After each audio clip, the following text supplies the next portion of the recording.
Our reservation for 7 people is accurate, and I kindly request a separate seat for a lady not included in the count. This request, typical of Elizabeth, my husband's mother, echoes her penchant for making loud demands and teasing me. However, today marks a turning point as I've resolved to expose a secret she's been keeping during our family gathering. I'm Natalie, a 28-year-old chef who graduated successfully from culinary school.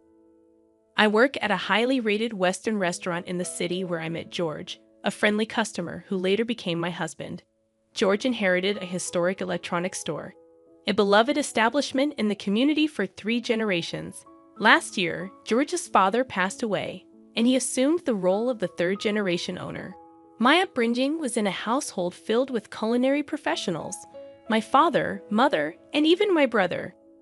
Growing up in such an environment exposed me to various cooking techniques and knowledge from a young age. Thanks to this upbringing and my innate talent, I graduated at the top of my class from culinary school. Despite my usual reserved demeanor, I've always been confident in my culinary skills. However, after marrying George, that confidence began to waver due to our close living arrangement with Elizabeth, which started shortly after our marriage. George's decision to live with his parents, a common practice in his family, came as a surprise.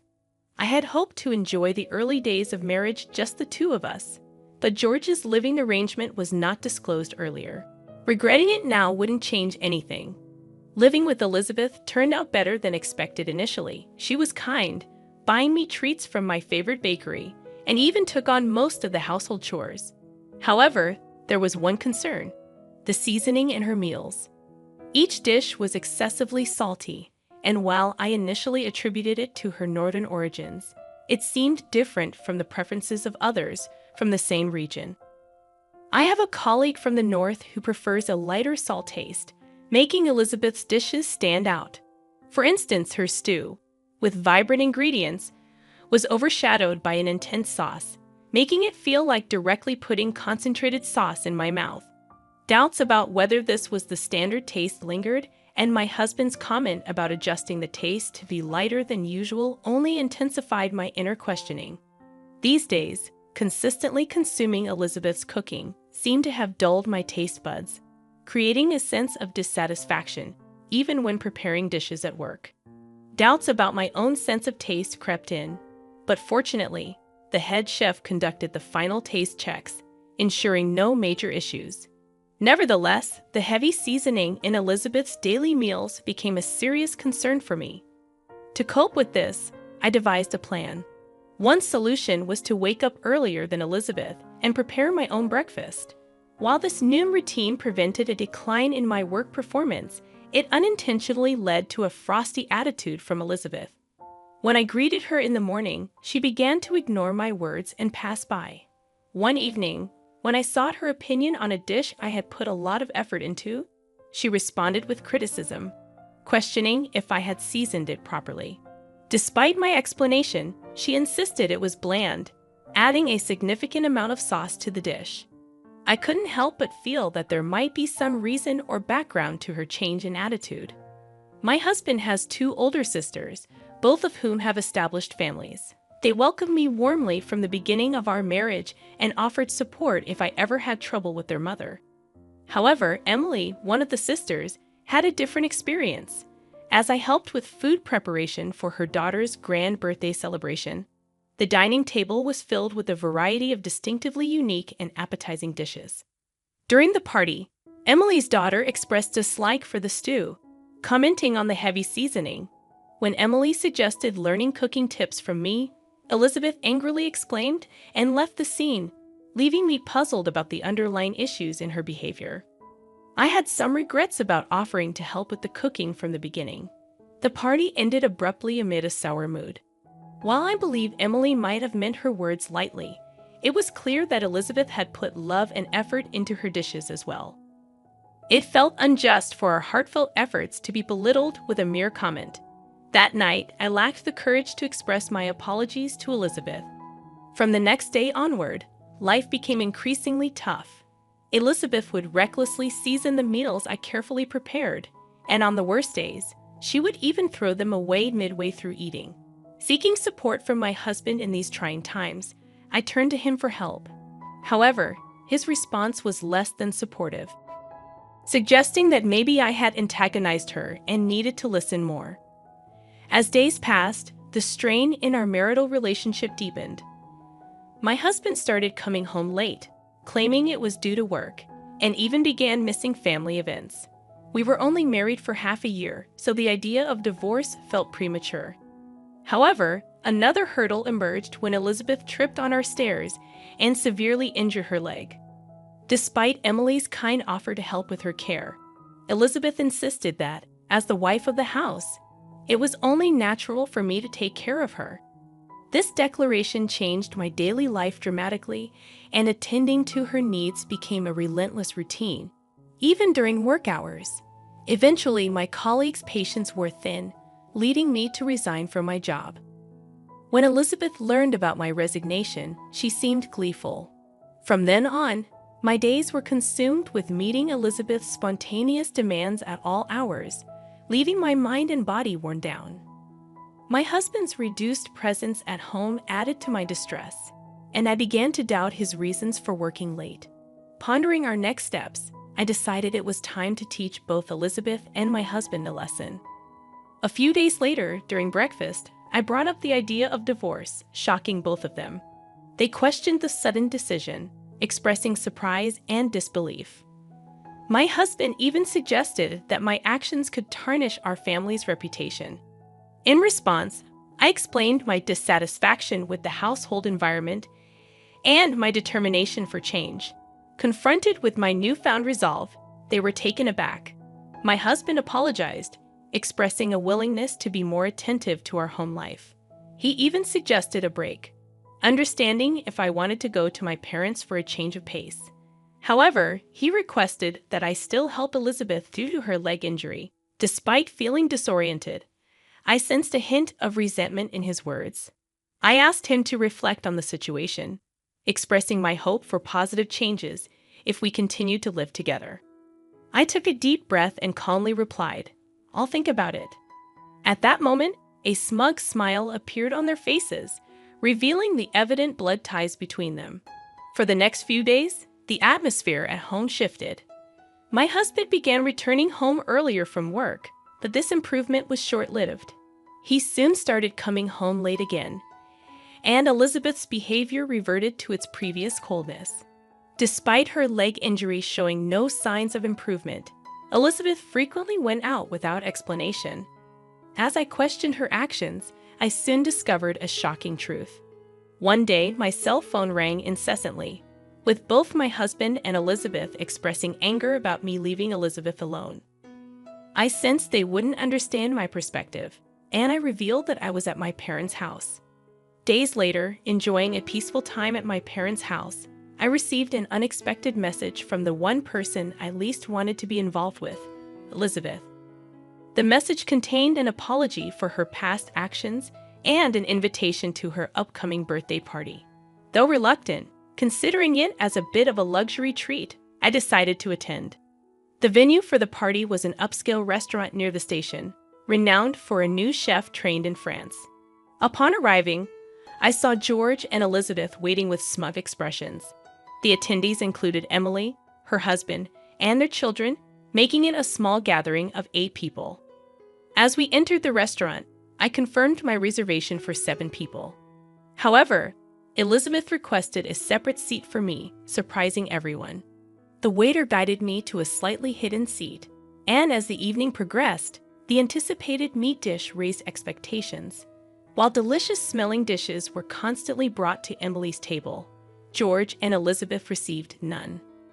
Elizabeth's loud complaint about the delay in their food drew the attention of nearby customers, leaving me in a state of surprise and anticipation for the unfolding events of the night. I deeply apologize. The chef is preparing something special for the 2 of you, so it's taking a little extra time. Please wait for just a bit longer. Despite her annoyance, Elizabeth's face showed a hint of satisfaction, knowing they were getting special treatment. Soon after, footsteps could be heard coming from the kitchen, and their expressions froze in surprise. It was me, dressed in a chef's hat and apron. What, Natalie? Why are you dressed like that? Is this your surprise? While Emily and her husband enjoyed my appearance, George and Elizabeth were taken aback. I gently smiled and set the specially arranged dishes before them. I've prepared a special menu just for the two of you. At the center of Elizabeth's plate, a beautiful black lump was garnished with a rich sauce. I'd accentuated this using a special sauce. I'll add a little more topping to this sauce. Pouring more sauce on the dish, I felt satisfied seeing Elizabeth's surprised face. And here's a special dish for you, sir. On George's plate, various delicacies were beautifully arranged, each shining brightly. Please try it with this special sauce. Placing an elegant sauce bottle on the table, I watched the service. Emily's daughter laughed cheerfully, and they both looked a bit surprised yet intrigued. However, their expressions soon turned to anger. This is unbelievable. I've never seen such inappropriate service. Call the manager. George exclaimed. I calmly replied, I'm the person in charge here. Is there a problem? Elizabeth joined in. Are you the one allowing such disrespectful service? This is unforgivable. We're going to exercise our rights as customers and sue you. I continued, feel free. But we're also considering legal action for the disruption you've caused. How dare you? It turned out that they often visited this restaurant and were always demanding. The staff already saw them as problematic customers, and now, with my brother Peter managing the restaurant, they were being treated impartially. Peter, Elizabeth, and George were utterly stunned upon realizing that the person in charge was my brother. In reality, this popular restaurant was a product of Peter's diligent management and hard work. They had not been informed of this fact before.